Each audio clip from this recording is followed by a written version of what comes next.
Hello, dear viewers, and welcome back to our channel, where we delve deep into the fascinating world of the British monarchy and explore the latest developments shaping its future.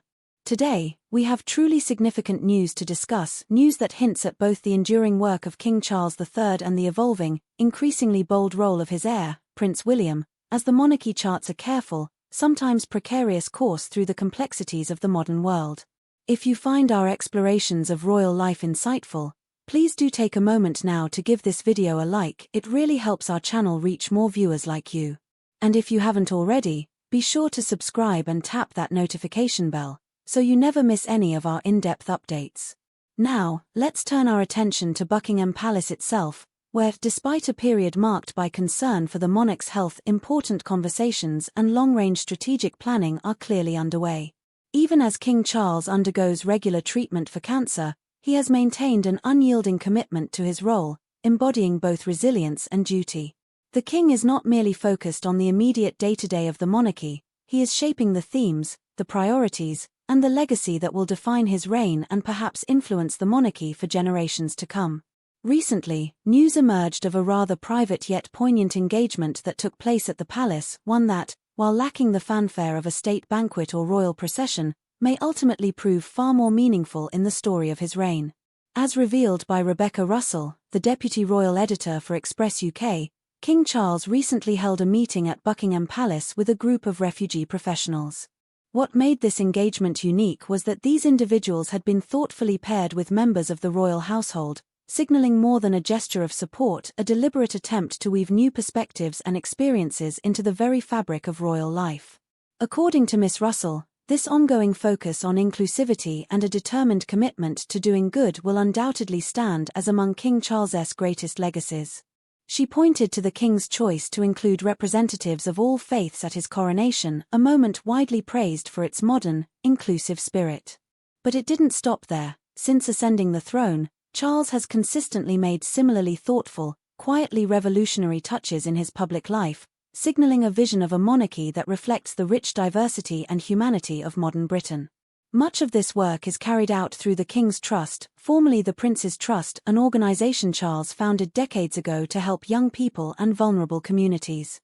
In recent years, the Trust has opened vital doors for refugees and forcibly displaced individuals from countries racked by conflict: Ukraine, Afghanistan, Syria, Ethiopia, giving them pathways to opportunity that might otherwise have remained firmly closed.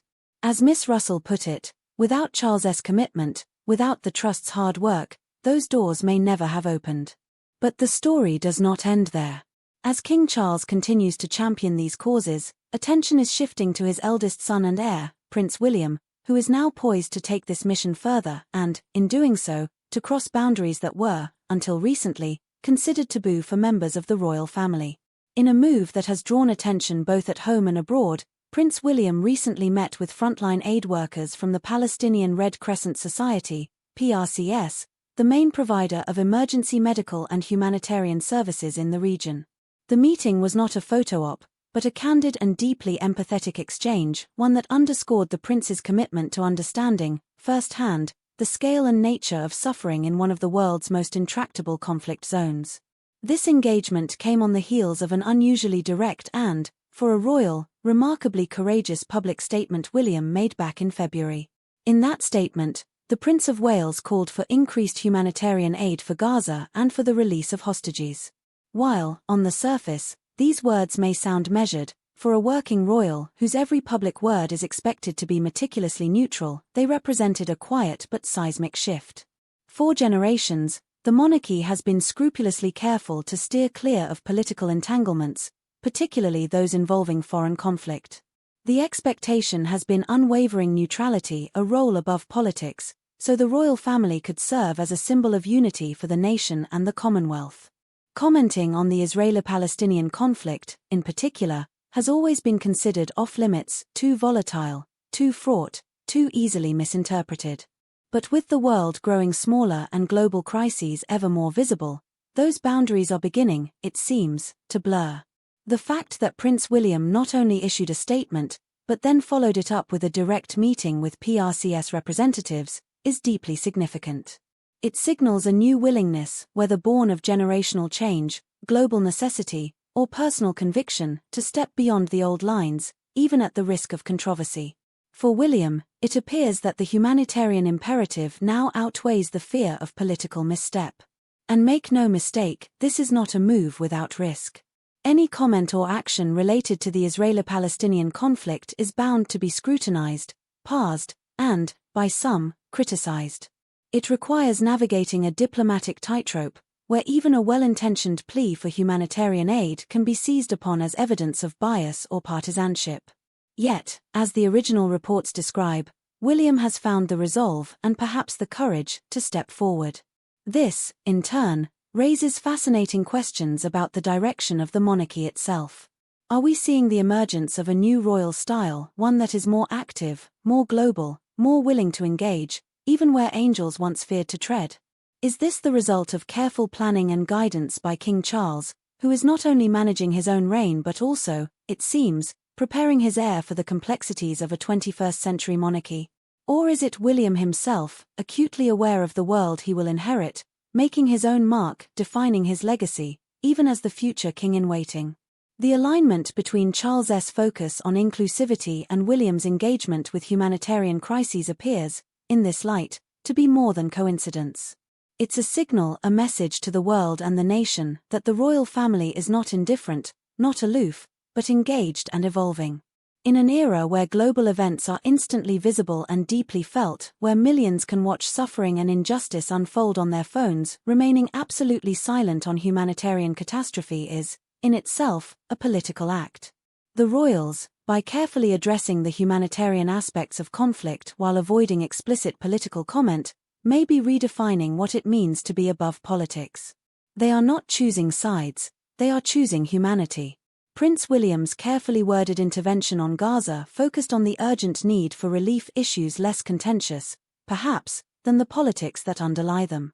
But the act of speaking at all, and following through with personal engagement, marks a subtle but significant evolution. It is, as commentators have said, a calculated risk, but also an act of leadership. This is where the courage of the new generation comes sharply into focus.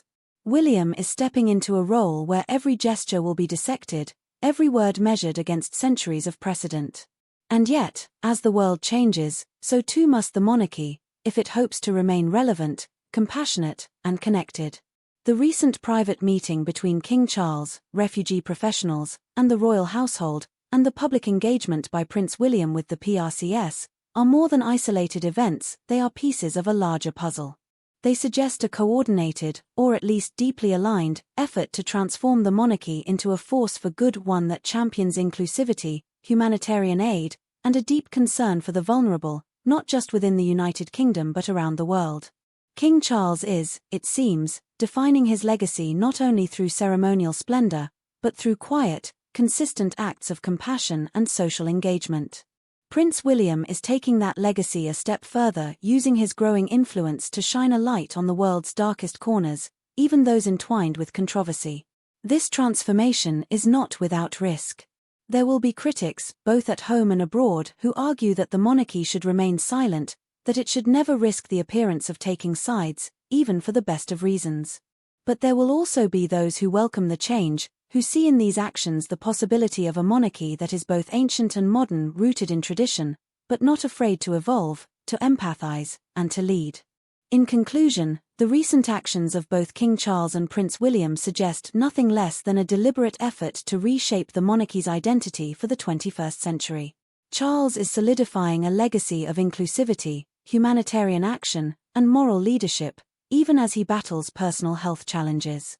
William is showing a willingness to go even further, embracing the possibility of a more vocal, more globally engaged royal family, unafraid to speak out for those in need. These actions, perhaps guided, perhaps independent, signal that the old boundaries of royal engagement are being reconsidered. The monarchy is preparing for a future in which silence is no longer always an option, and relevance is measured by compassion and courage as much as by ceremony and restraint. This shift may be controversial for some traditionalists. But for many, it is a welcome sign that the monarchy can and will adapt, demonstrating that, even in a rapidly changing and troubled world, it still has the capacity to inspire, to unite, and to lead. What are your thoughts on this new approach? Do you believe it is right for the royals to engage with sensitive global issues, or should they remain strictly neutral? We'd love to hear your views in the comments below. And if you found this analysis insightful, please remember to like this video, subscribe for more, and hit the notification bell so you're first to know about our next deep dive into the world of the monarchy. Thank you for joining us, and we look forward to continuing this journey together.